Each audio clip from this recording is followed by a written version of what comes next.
Back ಇವತ್ತು ಹಾಗೆ ನಿನ್ನೆ ಆದ ಈ ಮೀಟಿಂಗ್ಗಳ ಬಗ್ಗೆ ನಾವು ಮಾತನಾಡ್ತಾ ಇದ್ವಿ. ನಮ್ಮ ಜೊತೆ ಹಿರಿಯ ಪತ್ರಕರ್ತರು ರಾಜಕೀಯ ವಿಶ್ಲೇಷಕರಾದ ರವೀಂದ್ರ ರೇಷ್ಮೆ ಸರ್ ಇದ್ದಾರೆ. ರವೀಂದ್ರ ರೇಷ್ಮೆ ಸರ್, ಈ ಮೀಟಿಂಗ್ ಮಾಡೋ ಮೂಲಕ ಏನ್ ಸಾಧಿಸ್ಲಿಕ್ಕೆ ಹೊರಟಿದ್ದಾರೆ ಅಂತ ಹೇಳಿದ್ರು. ಡಿ.ಕೆ. ಶಿವಕುಮಾರ್ ಅವರ ಮೂವ್ಸ್ ಇದೆಯಲ್ಲ, ಬಹಳ ಹಳೆದು ತೂಗಿ ಸ್ಮಾರ್ಟ್ ಆಗಿ ಹೆಜ್ಜೆಗಳನ್ನ ಇಡ್ತಿದ್ದಾರೆ ಅಂತ ಅನಿಸ್ತಾ ಇದೆಯಾ? ಇವತ್ತು ಬಿಜೆಪಿ ಶಾಸಕರಾದ ಸುನೀಲ್ ಕುಮಾರ್ ಅವರು ಹೇಳ್ಬಿಟ್ರು, ವಿನಮ್ರತೆ ಬಂದ್ಬಿಟ್ಟಿದೆ ಡಿ.ಕೆ. ಶಿವಕುಮಾರ್ ಅವರಲ್ಲಿ ಅಂತ ಹೇಳಿ. ನೋಡಿ, ನಿನ್ನೆ ಫಿರೋಜ್ ಶೇಟ್ ಅವ್ರ ಮನೆಯಲ್ಲಿ ನಡೆದ ಅಹಿಂದ ನಾಯಕರ ಸಭೆಯಲ್ಲೂ ಕೂಡ ನೀವು ಹೇಳ್ತೀರಿ ಮುಸ್ಲಿಂ ಮತದಾರರ ಬಗ್ಗೆ ಮಾತಾಡ್ತಾ ಇದ್ರಿ. ಅಲ್ಲಿ ರಾಮನಗರದ ಇಕ್ಬಾಲ್ ಹುಸೇನ್ ಇದ್ರಾ ಅಥವಾ ಎನ್ಆರ್ ಕ್ಷೇತ್ರದ ತನ್ವೀರ್ ಸೇಠ್ ಅವರಿದ್ರಾ? ಇಲ್ಲ. ಮುಸ್ಲಿಂ ಶಾಸಕರಲ್ಲೂ ಕೂಡ ಏಕಾಭಿಪ್ರಾಯ ಇಲ್ಲ ಸಿದ್ದರಾಮಯ್ಯನವರ ನಾಯಕತ್ವದ ವಿಚಾರದಲ್ಲಿ. ಅವರಲ್ಲೂ ಸ್ವಲ್ಪ ಪ್ರಜಾಪ್ರಭುತ್ವದ ಒಂದು ಪ್ರಜ್ಞೆ ಇದೆ. ಇಂಥವ್ರಿಗೆ ನಾವೆಲ್ಲ ಸಾರಾಸಗಟೆ ವೋಟ್ ಬ್ಯಾಂಕ್ ಅಂತ. ಪಾಪ ಮತದಾರರು ವೋಟ್ ಬ್ಯಾಂಕ್ ಆಗ್ಬೋದು, ಶಾಸಕರಿಗೆ ಹಾಗಿರಲ್ಲ. ವ್ಯಕ್ತಿಗತವಾದ ಹಿತಾಸಕ್ತಿ ಇರುತ್ತೆ. ಅವ್ರಿಗೂ ಕೂಡ ಈಗಿರೋ ಮುಸಲ್ಮಾನರ ಬದಲು ನಾವ್ಯಾಕೆ ಆಗಬಾರದು, ಮುಸ್ಲಿಂ ಪ್ರಾತಿನಿಧ್ಯ ನನಗ್ಯಾಕೆ ಸಿಗಬಾರದು, ನನ್ನನ್ನು ಸಿದ್ದರಾಮಯ್ಯ ನಿರ್ಲಕ್ಷ್ಯ ಮಾಡಿದ್ರು ಅನ್ನೋ ಭಾವನೆ ಕೂಡ ಅವ್ರಿಗಿರುತ್ತೆ. ಇಕ್ಬಾಲ್ ಹುಸೇನ್ ಅಂತೂ ಬಹಳ ಬಹಿರಂಗವಾಗಿ ಯಾವುದೇ ಅನುಮಾನಕ್ಕಾಸ್ಪದವಿಲ್ಲದಂತೆ ಗಟ್ಟಿಯಾಗಿ ನಿಂತು ಬಿಟ್ಟಿದ್ದಾರೆ ಡಿ.ಕೆ. ಶಿವಕುಮಾರ್ ಅವ್ರ ಜೊತೆಗೆ. ತನ್ವೀರ್ ಸೇಠ್ ಅವರು ಹಿಂದಿನ ಅವಧಿಯಲ್ಲಿ ಮೈಸೂರು ಮೇಯರ್ ಚುನಾವಣೆಯಲ್ಲಿ ಸಿದ್ದರಾಮಯ್ಯನವರ ಅಭಿಪ್ರಾಯ ಕೇಳ್ದೇನೆ ತಮ್ಮಷ್ಟಕ್ಕೆ ತಾವೇ ಜೆಡಿಎಸ್ ಜೊತೆಗೆ ಹೊಂದಾಣಿಕೆ ಮಾಡ್ಕೊಂಡು ಮೇಯರ್ ಎಲೆಕ್ಷನ್ ಮಾಡಿದ್ರು ಅಂತ ಅವತ್ತಿಂದ ಸಿದ್ದರಾಮಯ್ಯನವರಿಂದ ದೂರ ಆಗ್ಬಿಟ್ರು, ಅಂದ್ರೆ ಅವ್ರು ದೂರ ಮಾಡಿಬಿಟ್ರು ಅಂತ ಕಾಣುತ್ತೆ. ಹೀಗಾಗಿ ಮುಸ್ಲಿಂ ಶಾಸಕರಲ್ಲೂ ಕೂಡ ಏಕಾಭಿಪ್ರಾಯ ಇದೆ ಅಂತ ನಾವು ಹೇಳಿಕ್ಕಾಗಲ್ಲ. ಆಮೇಲೆ ಈಗ ನೋಡಿ, ಡಿ.ಕೆ. ಶಿವಕುಮಾರ್ ಬಣದ ಚರ್ಚೆ ಸಹಜವಾಗಿ ಕೂಡ ಅಲ್ಲಿ ಒಕ್ಕಲಿಗರ ಶಾಸಕರ ಸಂಖ್ಯೆ ಸ್ವಲ್ಪ ಜಾಸ್ತಿ ಇರುತ್ತೆ. ಅದ್ರ ಜೊತೆಗೆ ಅವರ ಅಖಂಡ ಬೆಂಬಲಿಗರು ಕೂಡ ಇದ್ದಾರೆ. ಒಬ್ಬ ಶಿವಗಂಗಾ ಬಸವರಾಜ್ ಅವ್ರು ಲಿಂಗಾಯತರು, ಇಕ್ಬಾಲ್ ಹುಸೇನ್ ಮುಸ್ಲಿಮರು, ಈ ತರ ಬೇರೆಯವರು ಅವರಲ್ಲೂ ಇದ್ದಾರೆ. ಕಾಂಗ್ರೆಸ್ ಪಕ್ಷ ಒಂಥರ ಕಾಸ್ಮೋಪಾಲಿಟನ್ ರೇನ್ಬೋ ಪಾರ್ಟಿ. ಅದಕ್ಕೆ ಮೊದಲ ಹೋಲ್ಡಾಲ್ ಪಾರ್ಟಿ ಅಂತ ಕರಿತಾ ಇದ್ರು. ಅಲ್ಲಿ ಕಮ್ಯುನಿಸ್ಟರು, ಸಮಾಜವಾದಿಗಳು, ಕೋಮುವಾದಿಗಳು, ಜಾತಿವಾದಿಗಳು, ಸಂಪ್ರದಾಯವಾದಿಗಳು ಎಲ್ಲರೂ ಇರ್ತಾ ಇದ್ರು ಕಾಂಗ್ರೆಸ್ ಪಕ್ಷದಲ್ಲಿ. ಈಗಲೂ ಕೂಡ ಅದೇ ತರ ಇದೆ. ಹೀಗೆ ಅಂತ ಹೇಳಲ್ಲ, ಇವನ್ ಅಸಲಿ ಕಾಂಗ್ರೆಸ್ಸಿಗರು ಯಾರು ಅಂತ ಹೇಳಿಕ್ಕಾಗಲ್ಲ. ಆಮೇಲೆ ಜನತಾದಳದವ್ರು ಬಂದು ಕಾಂಗ್ರೆಸ್ ನಾಯಕತ್ವ ಹೈಜಾಕ್ ಮಾಡೋದಲ್ಲ, ಅದು ಹೈಬ್ರಿಡ್ ಪಾರ್ಟಿ ಆಗೋಗ್ಬಿಡುತ್ತೆ. ಇಲ್ಲಿ ಪ್ಯೂರ್ ಕಾಂಗ್ರೆಸ್ ಪಾರ್ಟಿ ಅನ್ನೋದು ಯಾವುದೂ ಇಲ್ಲ. ಅನೇಕರು ಸಿದ್ದರಾಮಯ್ಯನವರ ಆದಿಯಾಗಿ ಅವರೆಲ್ಲ ಇಂದಿರಾ ಗಾಂಧಿ ವಿರೋಧಿ ರಾಜಕಾರಣ ಮಾಡಿಕೊಂಡೇ ತಮ್ಮ ವ್ಯಕ್ತಿತ್ವ ಬಳಸ್ಕೊಂಡಿರೋರು. ಹೀಗಾಗಿ ಡಿ.ಕೆ. ಶಿವಕುಮಾರ್ ಕೂಡ ಕದನಕ್ಕೆ ತಯಾರಾಗಿಬಿಟ್ಟಿದ್ದಾರೆ ಅಂತ ಕಾಣುತ್ತೆ. ನಾನು ಮೊದಲೇ ಈ ಇಡೀ ಸಮಸ್ಯೆ ಶುರುವಾದಾಗಿಂದ ನಾನು ಹೇಳ್ತಾ ಬಂದಿದ್ದೀನಿ, ಯಾವಾಗ ಕರ್ನಾಟಕದ ಕಾಂಗ್ರೆಸ್ನಲ್ಲಿ ಇಬ್ಬರು ದಿಗ್ಗಜರ ನಡುವೆ ಜಟಾಪಟಿ ನಡೀತೋ ಕಾಂಗ್ರೆಸ್ ವಿಭಜನೆಯ ಹಾದಿ ಹಿಡಿದಿದೆ. ಯಾವಾಗ ಕರ್ನಾಟಕದ ಮೂಲದವರು ಎಐಸಿಸಿ ಅಧ್ಯಕ್ಷರಾಗಿದ್ದಾರೋ ಅವಾಗಲೆಲ್ಲ ಕಾಂಗ್ರೆಸ್ ಒಡೆದೋಗ್ಬಿಟ್ಟಿದೆ ರಾಷ್ಟ್ರ ಮಟ್ಟದಲ್ಲೇ ಅಂತಂದ್ಬಿಟ್ಟು. ಬಹುಶಃ ಆ ಅಪಾಯದ ಹತ್ತಿರಕ್ಕೆ ಹೋಗ್ತಾ ಇದ್ದೀವಿ ಅಂತ ಕಾಣುತ್ತೆ. ದಿನನಿತ್ಯ ಇದನ್ನ ಹಿಂಗೆ ವಿಳಂಬ ಮಾಡ್ತಾ ಹೋದ್ರೆ ಹೈಕಮಾಂಡ್ನವರು ಕಾಂಗ್ರೆಸ್ ವಿಭಜನೆ ಆದ್ರೂ ಆಶ್ಚರ್ಯ ಇಲ್ಲ. ಬಿಜೆಪಿ ಆಪರೇಷನ್ ಕಮಲಕ್ಕಾಗಿ ತಯಾರಾಗ್ತಾ ಇದೆ, ಅವರು ಸಿದ್ಧತೆ ಮಾಡ್ಕೊಳ್ತಾ ಇದ್ದಾರೆ.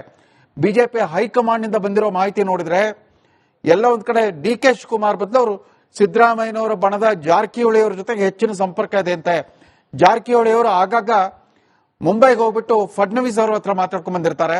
ದಿಲ್ಲಿಗೆ ಹೋದಾಗ್ಲೆಲ್ಲ ನಿತಿನ್ ಗಡ್ಕರಿ ಅವ್ರ ಜೊತೆ ಮಾತಾಡ್ತಾನೆ ಇರ್ತಾರೆ. PWD ಮಿನಿಸ್ಟರ್ ಅನ್ನೋ ನೆಪದಲ್ಲಿ ಹೋಗ್ಬಿಟ್ಟು ಅವ್ರ ಜೊತೆ ಮಾತಾಡ್ತಾ ಇರ್ತಾರೆ. ಮಹಾರಾಷ್ಟ್ರದ ಸಂಪರ್ಕವನ್ನು ಹೆಚ್ಚೆಚ್ಚು ಮಾಡ್ತಾ ಇರೋರೆ ಸಿದ್ದರಾಮಯ್ಯ ಬಣದವರು ಅಂತ ಗುರುತಿಸಿಕೊಂಡಿರೋ ಈ ಸತೀಶ್ ಜಾರಕಿಹೊಳಿ ಅವರು. ಸೊ ಯಾವ ಸಂದರ್ಭದಲ್ಲಿ ಏನ್ ಬೇಕಾದ್ರೂ ಆಗ್ಬೋದು. ಆದ್ರೆ ಈಗ ಕ್ಲೈಮ್ಯಾಕ್ಸಿಗೆ ಬಂದಿರೋ ನನಗೇನು ಅನಿಸ್ತಾ ಇದೆ, ಇವರು ತಮ್ಮದೇ ಪಟ್ಟು ಹಿಡಿದು ಬಿಟ್ರೆ ಕಾಂಗ್ರೆಸ್ ಕರ್ನಾಟಕದಲ್ಲೂ ಹೋಳಾಗುತ್ತೆ, ರಾಷ್ಟ್ರ ಮಟ್ಟದಲ್ಲೂ ವಿಭಜನೆಯ ಹಂತಕ್ಕೆ ಹೋದ್ರೆ ಆಶ್ಚರ್ಯ ಪಡಬೇಕಾಗಿಲ್ಲ. ಇವರು ಹೈಕಮಾಂಡ್ ಸುಮ್ಮನೆ ಹೇಳ್ತಾ ಇದಾರೆ. ವಾಸ್ತವ ಏನಿದೆ ಅಂತಂದ್ರೆ, ಕರ್ನಾಟಕದ ಕಾಂಗ್ರೆಸ್ ನಾಯಕರುಗಳು ಇವತ್ತು ರಾಜಕೀಯವಾಗೂ ಆರ್ಥಿಕವಾಗೂ ಸಾಮಾಜಿಕವಾಗೂ ಹೈಕಮಾಂಡ್ ನಾಯಕರಿಗಿಂತ ಬಲಿಷ್ಠರಾಗಿದ್ದಾರೆ. ನೋಡಿ, ಪಾಪ ರಾಹುಲ್ ಗಾಂಧಿ, ಸೋನಿಯಾ ಗಾಂಧಿ, ಪ್ರಿಯಾಂಕಾ ಗಾಂಧಿ ಅವ್ರು ಇನ್ನೂ ಮಂತ್ರಿಗಳಿಗಾಗಿ ಕೆಲಸ, ಅವ್ರ ಜೀವನದಲ್ಲಿ ಒಮ್ಮೆನೂ ಮಂತ್ರಿ ಆಗ್ಲಿಲ್ಲ. ಇವರೆಲ್ಲ ಡೆಪ್ಟಿ ಚೀಫ್ ಮಿನಿಸ್ಟರ್ ಎಲ್ಲ ಆಗ್ಬಿಟ್ಟಿದ್ದಾರೆ. ಆಮೇಲೆ ಆರ್ಥಿಕವಾಗಿ ಕೂಡ ಬಹುಶಃ ಎಲ್ಲರೂ ಬಲಾಢ್ಯರಾಗಿದ್ದಾರೆ ಕರ್ನಾಟಕದಲ್ಲೂ ಕಾಂಗ್ರೆಸ್ ನಾಯಕರು. ಹೀಗಾಗಿ ಹೈಕಮಾಂಡ್ ಬೇಗ ತನ್ನ ಬಲವನ್ನ ಸಾಬೀತು ಮಾಡದೆ ಹೋದ್ರೆ ಇವರಷ್ಟಕ್ಕೆ ಇವರೇ ತಾವು ಬೇಕಾದಂತೆ ತಾವು ತೀರ್ಮಾನಗಳನ್ನು ತಗೊಂಡ್ಬಿಡ್ತಾರೆ, ಪಕ್ಷಕ್ಕೆ ದೊಡ್ಡ ಅನಾಹುತ ಆಗುತ್ತೆ. ನಿಜ sir, thank you so much. ಇಷ್ಟೊತ್ತು ರಿಪಬ್ಲಿಕ್ ಕನ್ನಡದ ಜೊತೆಯಲ್ಲಿ ಕನೆಕ್ಟೆಡ್ ಇದ್ದದಕ್ಕೆ. ಪರಿಸ್ಥಿತಿ ಹೀಗಿರುವಾಗ ಉತ್ತರ ಕೊಡಬೇಕಾಗಿರೋದು ಹೈಕಮಾಂಡ್ ನಾಯಕರು ಅನ್ನೋದನ್ನ ಬಹಳ ಸ್ಪಷ್ಟ ಮಾತುಗಳಿಂದ ವಿವರಿಸ್ತಾ ಇದ್ದಾರೆ. ಹಿಂದಿನಿಂದಲೂ ಕೂಡ ಈ ಕುರ್ಚಿ ಕಲಹ ಶುರುವಾದ ದಿನದಿಂದಲೂ ಕೂಡ ರವೀಂದ್ರ ರೇಷ್ಮೆ ಸರ್. ಆದ್ರೆ ಆಗ್ಲೇ ರವೀಂದ್ರ ರೇಷ್ಮೆ ಸರ್ ಪ್ರಸ್ತಾಪ ಮಾಡ್ತಾ ಇದ್ದ ಹಾಗೆ ಉತ್ತರ ಕೊಡಬೇಕಾದ ಹೈಕಮಾಂಡ್ ನಾಯಕರು ಫಾರಿನ್ ಟ್ರಿಪ್ಗೆ ಮತ್ತೆ ರೆಡಿ ಆಗಿ ಕೂತಿದ್ದಾರೆ. ಈಗೊಂದು ಬ್ರೇಕ್ ಇರುತ್ತೆ. ಇವತ್ತು ಹಾಗೆ ನಿನ್ನೆ ಆದ ಈ ಮೀಟಿಂಗ್ಗಳ ಬಗ್ಗೆ ನಾವು ಮಾತನಾಡ್ತಾ ಇದ್ವಿ. ನಮ್ಮ ಜೊತೆ ಹಿರಿಯ ಪತ್ರಕರ್ತರು ರಾಜಕೀಯ ವಿಶ್ಲೇಷಕರಾದ ರವೀಂದ್ರ ರೇಷ್ಮೆ ಸರ್ ಇದ್ದಾರೆ. ರವೀಂದ್ರ ರೇಷ್ಮೆ ಸರ್, ಈ ಮೀಟಿಂಗ್ ಮಾಡೋ ಮೂಲಕ ಏನ್ ಸಾಧಿಸ್ಲಿಕ್ಕೆ ಹೊರಟಿದ್ದಾರೆ ಅಂತ ಹೇಳಿ, ಅದರಲ್ಲೂ ಡಿ.ಕೆ. ಶಿವಕುಮಾರ್ ಅವರ ಮೂವ್ಸ್ ಇದೆಯಲ್ಲ, ಬಹಳ ಅಳೆದು ತೂಗಿ ಸ್ಮಾರ್ಟ್ ಆಗಿ ಹೆಜ್ಜೆಗಳನ್ನ ಇಡ್ತಿದ್ದಾರೆ ಅಂತ ಅನಿಸ್ತಾ ಇದೆಯಾ? ಇವತ್ತು ಬಿಜೆಪಿ ಶಾಸಕರಾದ ಸುನೀಲ್ ಕುಮಾರ್ ಅವರು ಹೇಳ್ಬಿಟ್ರು, ವಿನಮ್ರತೆ ಬಂದ್ಬಿಟ್ಟಿದೆ ಡಿ.ಕೆ. ಶಿವಕುಮಾರ್ ಅವರಲ್ಲಿ ಅಂತ ಹೇಳಿ. ನೋಡಿ, ನಿನ್ನೆ ಫಿರೋಜ್ ಶೇಟ್ ಅವ್ರ ಮನೇಲಿ ನಡೆದ ಅಹಿಂದ ನಾಯಕರ ಸಭೆಯಲ್ಲೂ ಕೂಡ ನೀವು ಹೇಳ್ತೀರಿ ಮುಸ್ಲಿಂ ಮತದಾರರ ಬಗ್ಗೆ ಮಾತಾಡ್ತಾ ಇದ್ರಿ. ಅಲ್ಲಿ ರಾಮನಗರದ ಇಕ್ಬಾಲ್ ಹುಸೇನ್ ಇದ್ರಾ ಅಥವಾ ಎನ್ಆರ್ ಕ್ಷೇತ್ರದ ತನ್ವೀರ್ ಸೇಠ್ ಅವರಿದ್ರಾ? ಇಲ್ಲ. ಮುಸ್ಲಿಂ ಶಾಸಕರಲ್ಲೂ ಕೂಡ ಏಕಾಭಿಪ್ರಾಯ ಇಲ್ಲ ಸಿದ್ದರಾಮಯ್ಯನವರ ನಾಯಕತ್ವದ ವಿಚಾರದಲ್ಲಿ. ಅವರಲ್ಲೂ ಸ್ವಲ್ಪ ಪ್ರಜಾಪ್ರಭುತ್ವದ ಒಂದು ಪ್ರಜ್ಞೆ ಇದೆ. ಇಂಥವ್ರಿಗೆ ನಾವೆಲ್ಲ ಸಾರಾಸಗಟೆ ವೋಟ್ ಬ್ಯಾಂಕ್ ಅಂತ. ಪಾಪ ಮತದಾರರು ವೋಟ್ ಬ್ಯಾಂಕ್ ಆಗ್ಬೋದು, ಶಾಸಕರಿಗೆ ಹಾಗಿರಲ್ಲ. ವ್ಯಕ್ತಿಗತವಾದ ಹಿತಾಸಕ್ತಿ ಇರುತ್ತೆ. ಅವ್ರಿಗೂ ಕೂಡ ಈಗಿರೋ ಮುಸಲ್ಮಾನರ ಬದಲು ನಾವ್ಯಾಕೆ ಆಗಬಾರದು, ಮುಸ್ಲಿಂ ಪ್ರಾತಿನಿಧ್ಯ ನನಗ್ಯಾಕೆ ಸಿಗಬಾರದು, ನನ್ನನ್ನು ಸಿದ್ದರಾಮಯ್ಯ ನಿರ್ಲಕ್ಷ್ಯ ಮಾಡಿದ್ರು ಅನ್ನೋ ಭಾವನೆ ಕೂಡ ಅವ್ರಿಗಿರುತ್ತೆ. ಇಕ್ಬಾಲ್ ಹುಸೇನ್ ಅಂತೂ ಬಹಳ ಬಹಿರಂಗವಾಗಿ ಯಾವುದೇ ಅನುಮಾನಕ್ಕಾಸ್ಪದವಿಲ್ಲದಂತೆ ಗಟ್ಟಿಯಾಗಿ ನಿಂತು ಬಿಟ್ಟಿದ್ದಾರೆ ಡಿ.ಕೆ. ಶಿವಕುಮಾರ್ ಅವ್ರ ಜೊತೆಗೆ. ತನ್ವೀರ್ ಸೇಠ್ ಅವರು ಹಿಂದಿನ ಅವಧಿಯಲ್ಲಿ ಮೈಸೂರು ಮೇಯರ್ ಚುನಾವಣೆಯಲ್ಲಿ ಸಿದ್ದರಾಮಯ್ಯನವರ ಅಭಿಪ್ರಾಯ ಕೇಳ್ದೇನೆ ತಮ್ಮಷ್ಟು ತಾವೇ ಜೆಡಿಎಸ್ ಜೊತೆಗೆ ಹೊಂದಾಣಿಕೆ ಮಾಡ್ಕೊಂಡು ಮೇಯರ್ ಎಲೆಕ್ಷನ್ ಮಾಡಿದ್ರು ಅಂತ ಅವತ್ತಿಂದ ಸಿದ್ದರಾಮಯ್ಯನವರಿಂದ ದೂರ ಆಗ್ಬಿಟ್ರು, ಅಂದ್ರೆ ಅವ್ರು ದೂರ ಮಾಡಿಬಿಟ್ರು ಅಂತ ಕಾಣುತ್ತೆ. ಹೀಗಾಗಿ ಮುಸ್ಲಿಂ ಶಾಸಕರಲ್ಲೂ ಕೂಡ ಏಕಾಭಿಪ್ರಾಯ ಇದೆ ಅಂತ ನಾವು ಹೇಳಿಕ್ಕಾಗಲ್ಲ. ಆಮೇಲೆ ಈಗ ನೋಡಿ, ಡಿ.ಕೆ. ಶಿವಕುಮಾರ್ ಬಣದ ಚರ್ಚೆ ಸಹಜವಾಗಿ ಕೂಡ ಅಲ್ಲಿ ಒಕ್ಕಲಿಗರ ಶಾಸಕರ ಸಂಖ್ಯೆ ಸ್ವಲ್ಪ ಜಾಸ್ತಿ ಇರುತ್ತೆ. ಅದ್ರ ಜೊತೆಗೆ ಅವರ ಅಖಂಡ ಬೆಂಬಲಿಗರು ಕೂಡ ಇದ್ದಾರೆ. ಒಬ್ಬ ಶಿವಗಂಗಾ ಬಸವರಾಜ್ ಅವ್ರು ಲಿಂಗಾಯತರು, ಇಕ್ಬಾಲ್ ಹುಸೇನ್ ಮುಸ್ಲಿಂರು, ಈ ತರ ಬೇರೆಯವರು ಅವರಲ್ಲೂ ಇದ್ದಾರೆ. ಕಾಂಗ್ರೆಸ್ ಪಕ್ಷ ಒಂಥರ ಕಾಸ್ಮೋಪಾಲಿಟನ್ ರೇನ್ಬೋ ಪಾರ್ಟಿ. ಅದಕ್ಕೆ ಮೊದಲ ಹೋಲ್ಡಾಲ್ ಪಾರ್ಟಿ ಅಂತ ಕರಿತಾ ಇದ್ರು. ಅಲ್ಲಿ ಕಮ್ಯುನಿಸ್ಟರು, ಸಮಾಜವಾದಿಗಳು, ಕೋಮುವಾದಿಗಳು, ಜಾತಿವಾದಿಗಳು, ಸಂಪ್ರದಾಯವಾದಿಗಳು ಎಲ್ಲರೂ ಇರ್ತಾ ಇದ್ರು ಕಾಂಗ್ರೆಸ್ ಪಕ್ಷದಲ್ಲಿ. ಈಗಲೂ ಕೂಡ ಅದೇ ತರ ಇದೆ. ಹೀಗೆ ಅಂತ ಹೇಳಲ್ಲ, ಇವನ್ ಅಸಲಿ ಕಾಂಗ್ರೆಸ್ಸಿಗರು ಯಾರು ಅಂತ ಹೇಳಿಕ್ಕಾಗಲ್ಲ. ಆಮೇಲೆ ಜನತಾದಳದವ್ರು ಬಂದು ಕಾಂಗ್ರೆಸ್ ನಾಯಕತ್ವ ಹೈಜಾಕ್ ಮಾಡೋದಲ್ಲ, ಅದು ಹೈಬ್ರಿಡ್ ಪಾರ್ಟಿ ಆಗೋಗ್ಬಿಡುತ್ತೆ. ಇಲ್ಲಿ ಪ್ಯೂರ್ ಕಾಂಗ್ರೆಸ್ ಪಾರ್ಟಿ ಅನ್ನೋದು ಯಾವುದೂ ಇಲ್ಲ. ಅನೇಕರು ಸಿದ್ದರಾಮಯ್ಯನವರ ಆದಿಯಾಗಿ ಅವರೆಲ್ಲ ಇಂದಿರಾ ಗಾಂಧಿ ವಿರೋಧಿ ರಾಜಕಾರಣ ಮಾಡಿಕೊಂಡೇ ತಮ್ಮ ವ್ಯಕ್ತಿತ್ವ ಬಳಸ್ಕೊಂಡಿರೋರು.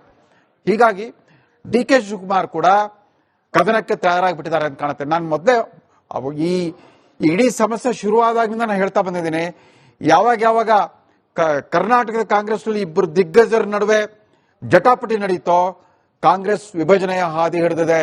ಯಾವಾಗ ಕರ್ನಾಟಕದ ಮೂಲದವರು ಎಐಸಿಸಿ ಅಧ್ಯಕ್ಷರಾಗಿದ್ದಾರೋ ಅವಾಗೆಲ್ಲ ಕಾಂಗ್ರೆಸ್ ಒಡೆದೋಗ್ಬಿಟ್ಟಿದೆ ರಾಷ್ಟ್ರ ಮಟ್ಟದಲ್ಲೇ ಅಂತಂದ್ಬಿಟ್ಟು. ಬಹುಶಃ ಆ ಅಪಾಯದ ಹತ್ರಕ್ಕೆ ಹೋಗ್ತಾ ಇದೀವಿ ಅಂತ ಕಾಣುತ್ತೆ. ದಿನನಿತ್ಯ ಇದನ್ನ ಹಿಂಗೆ ವಿಳಂಬ ಮಾಡ್ತಾ ಹೋದ್ರೆ ಹೈಕಮಾಂಡ್ನವರು ಕಾಂಗ್ರೆಸ್ ವಿಭಜನೆ ಆದ್ರೂ ಆಶ್ಚರ್ಯ ಇಲ್ಲ. ಬಿಜೆಪಿ ಆಪರೇಷನ್ ಕಮಲಕ್ಕಾಗಿ ತಯಾರಾಗ್ತಾ ಇದೆ, ಅವರು ಸಿದ್ಧತೆ ಮಾಡ್ಕೊಳ್ತಾ ಇದ್ದಾರೆ. ಬಿಜೆಪಿ ಹೈಕಮಾಂಡ್ ನಿಂದ ಬಂದಿರೋ ಮಾಹಿತಿ ನೋಡಿದ್ರೆ ಎಲ್ಲ ಒಂದ್ ಕಡೆ ಡಿ.ಕೆ. ಶಿವಕುಮಾರ್ ಬದಲು ಅವರು ಸಿದ್ದರಾಮಯ್ಯನವರ ಬಣದ ಜಾರಕಿಹೊಳಿ ಅವರ ಜೊತೆಗೆ ಹೆಚ್ಚಿನ ಸಂಪರ್ಕ ಇದೆ ಅಂತೆ. ಜಾರಕಿಹೊಳಿ ಅವರು ಆಗಾಗ ಮುಂಬೈಗೆ ಹೋಗ್ಬಿಟ್ಟು ಫಡ್ನವೀಸ್ ಅವ್ರ ಹತ್ರ ಮಾತಾಡ್ಕೊಂಡ್ ಬಂದಿರ್ತಾರೆ. ದಿಲ್ಲಿಗೆ ಹೋದಾಗ್ಲೆಲ್ಲ ನಿತಿನ್ ಗಡ್ಕರಿ ಅವ್ರ ಜೊತೆ ಮಾತಾಡ್ತಾನೆ ಇರ್ತಾರೆ. PWD ಮಿನಿಸ್ಟರ್ ಅನ್ನೋ ನೆಪದಲ್ಲಿ ಹೋಗ್ಬಿಟ್ಟು ಅವ್ರ ಜೊತೆ ಮಾತಾಡ್ತಾ ಇರ್ತಾರೆ. ಮಹಾರಾಷ್ಟ್ರದ ಸಂಪರ್ಕವನ್ನು ಹೆಚ್ಚೆಚ್ಚು ಮಾಡ್ತಾ ಇರೋರೆ ಸಿದ್ದರಾಮಯ್ಯ ಬಣದವರು ಅಂತ ಗುರುತಿಸಿಕೊಂಡಿರೋ ಈ ಸತೀಶ್ ಜಾರಕಿಹೊಳಿ ಅವರು. ಸೊ ಯಾವ ಸಂದರ್ಭದಲ್ಲಿ ಏನ್ ಬೇಕಾದ್ರೂ ಆಗ್ಬೋದು. ಆದ್ರೆ ಈಗ ಕ್ಲೈಮ್ಯಾಕ್ಸ್ ಬಂದಿರೋ ನನಗೇನು ಅನಿಸ್ತಾ ಇದೆ, ಇವರು ತಮ್ಮದೇ ಪಟ್ಟು ಹಿಡಿದು ಬಿಟ್ರೆ ಕಾಂಗ್ರೆಸ್ ಕರ್ನಾಟಕದಲ್ಲೂ ಹೋಳಾಗುತ್ತೆ, ರಾಷ್ಟ್ರ ಮಟ್ಟದಲ್ಲೂ ವಿಭಜನೆಯ ಹಂತಕ್ಕೆ ಹೋದ್ರೆ ಆಶ್ಚರ್ಯ ಪಡಬೇಕಾಗಿಲ್ಲ. ಇವರು ಹೈಕಮಾಂಡ್ ಸುಮ್ಮನೆ ಹೇಳ್ತಾ ಇದಾರೆ. ವಾಸ್ತವ ಏನಿದೆ ಅಂತಂದ್ರೆ ಕರ್ನಾಟಕದ ಕಾಂಗ್ರೆಸ್ ನಾಯಕರುಗಳು ಇವತ್ತು ರಾಜಕೀಯವಾಗೂ ಆರ್ಥಿಕವಾಗೂ ಸಾಮಾಜಿಕವಾಗೂ ಹೈಕಮಾಂಡ್ ನಾಯಕರಿಗಿಂತ ಬಲಿಷ್ಠರಾಗಿದ್ದಾರೆ. ನೋಡಿ, ಪಾಪ ರಾಹುಲ್ ಗಾಂಧಿ, ಸೋನಿಯಾ ಗಾಂಧಿ, ಪ್ರಿಯಾಂಕಾ ಗಾಂಧಿ ಅವ್ರು ಇನ್ನೂ ಮಂತ್ರಿಗಳಿಗಾಗಿ ಕೆಲಸ, ಅವ್ರ ಜೀವನದಲ್ಲಿ ಒಮ್ಮೆನೂ ಮಂತ್ರಿ ಆಗ್ಲಿಲ್ಲ. ಇವರೆಲ್ಲ ಡೆಪ್ಟಿ ಚೀಫ್ ಮಿನಿಸ್ಟರ್ ಎಲ್ಲ ಆಗ್ಬಿಟ್ಟಿದ್ದಾರೆ. ಆಮೇಲೆ ಆರ್ಥಿಕ ಕೂಡ ಬಹುಶಃ ಎಲ್ಲರೂ ಬಲಾಢ್ಯರಾಗಿದ್ದಾರೆ ಕರ್ನಾಟಕದಲ್ಲೂ ಕಾಂಗ್ರೆಸ್ ನಾಯಕರು. ಹೀಗಾಗಿ ಹೈಕಮಾಂಡ್ ಬೇಗ ತನ್ನ ಬಲವನ್ನ ಸಾಬೀತು ಮಾಡದೆ ಹೋದ್ರೆ ಇವರಷ್ಟಕ್ಕೆ ಇವರೇ ತಾವು ಬೇಕಾದಂತೆ ತಾವು ತೀರ್ಮಾನಗಳನ್ನು ತಗೊಂಡ್ಬಿಡ್ತಾರೆ, ಪಕ್ಷಕ್ಕೆ ದೊಡ್ಡ ಅನಾಹುತ ಆಗುತ್ತೆ. ನಿಜ sir, thank you so much. ಇಷ್ಟೊತ್ತು ರಿಪಬ್ಲಿಕ್ ಕನ್ನಡದ ಜೊತೆಯಲ್ಲಿ ಕನೆಕ್ಟೆಡ್ ಇದ್ದದಕ್ಕೆ. ಪರಿಸ್ಥಿತಿ ಹೀಗಿರುವಾಗ ಉತ್ತರ ಕೊಡಬೇಕಾಗಿರೋದು ಹೈಕಮಾಂಡ್ ನಾಯಕರು ಅನ್ನೋದನ್ನ ಬಹಳ ಸ್ಪಷ್ಟ ಮಾತುಗಳಿಂದ ವಿವರಿಸ್ತಾ ಇದ್ದಾರೆ. ಹಿಂದಿನಿಂದಲೂ ಕೂಡ ಈ ಕುರ್ಚಿ ಕಲಹ ಶುರುವಾದ ದಿನದಿಂದಲೂ ಕೂಡ ರವೀಂದ್ರ ರೇಷ್ಮೆ ಸರ್, ಆದ್ರೆ ಆಗ್ಲೇ ರವೀಂದ್ರ ರೇಷ್ಮೆ ಸರ್ ಪ್ರಸ್ತಾಪ ಮಾಡ್ತಾ ಇದ್ದ ಹಾಗೆ ಉತ್ತರ ಕೊಡಬೇಕಾದ ಹೈಕಮಾಂಡ್ ನಾಯಕರು ಫಾರಿನ್ ಟ್ರಿಪ್ಪಿಗೆ ಮತ್ತೆ ರೆಡಿ ಆಗಿ ಕೂತಿದ್ದಾರೆ. ಈಗ ಒಂದು ಬ್ರೇಕ್ ಇರುತ್ತೆ.